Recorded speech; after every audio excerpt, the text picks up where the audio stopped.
Yay! Bye, butterfly. Paborito ko talagang gawin ito. Hindi ako nagtatrap ng mga butterflies sa bottles. Pero ginagawa ko to kasi pinoprotektahan ko yung tanim namin na citrus.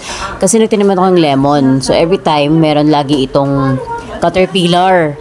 So inuubos ito yung dahon ko hanggang sa mawala na yung lahat ng dahon. Kaya yung ginagawa ko pag nakita ko ng mga caterpillars sa dahon ng lemon na tanim ko, nilalagay ko sa isang bottle para doon ko siya pakainin hanggang sa lumaki, hanggang sa maging butterfly. So ayan.